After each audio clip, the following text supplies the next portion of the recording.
पिछले 5 कारोबारी सत्रों में भारी गिरावट के बाद सोमवार को इक्विटी बेंचमार्क सूचकांक सेंसेक्स और निफ्टी में तेजी दर्ज की गई। ऊर्जा, बैंकिंग और मेटल सेक्टर के शेयरों में खरीदारी के चलते बाजार में तेजी आई और सकारात्मक माहौल देखने को मिला।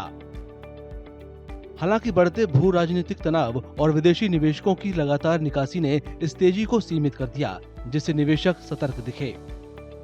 30 शेयरों वाला बीएसई सेंसेक्स करीब 302 अंक चढ़कर 83,878 पर, जबकि 50 शेयरों वाला एनएसई निफ्टी करीब 107 अंक बढ़कर 25,790 पर बंद हुआ। इस दौरान Tata steel, Asian paints, Trent limited, state bank of India और हिंदुस्तान यूनिलीवर मुनाफा कमाने वाले शेयर रहे, जबकि Infosys, Bajaj finance, Bharat electronics limited, HDFC bank और लार्सन एंड टूब्रो को नुकसान उठाना पड़ा। Jerome Powell over the weekends held a press conference and said that U.S. Department of Justice is investigating his congressional testimony and possibly from a criminal angle. So one needs to be very careful on these developments from the U.S. However, a statement from the new U.S. ambassador to India, who's Mr. Sergio George, he said that there's a possibility of another round of discussions and possibly a final one.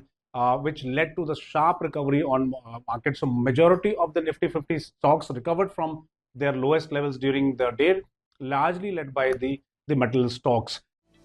क्षेत्रीय स्तर पर metal, सार्वजनिक क्षेत्र के bank, oil and gas, उपभोक्ता टिकाऊ वस्तुएं, FMCG शेयरों ने बाजार को रफ्तार दी, जबकि रियल एस्टेट, पूंजीगत वस्तुएं, मीडिया, स्वास्थ्य सेवा, दूरसंचार और आईटी शेयरों ने बाजार को नीचे खींचा।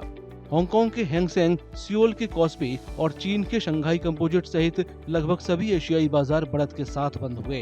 इस बीच जापान में छुट्टी की वजह से शेयर बाजार बंद रहे।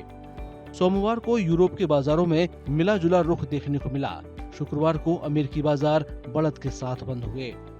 शुक्रवार को विदेशी संस्थागत निवेशकों की तरफ से शेयरों की बिकवाली जारी रही और उन्होंने 3,769 करोड़ रुपए से ज्यादा के शेयर बेचे।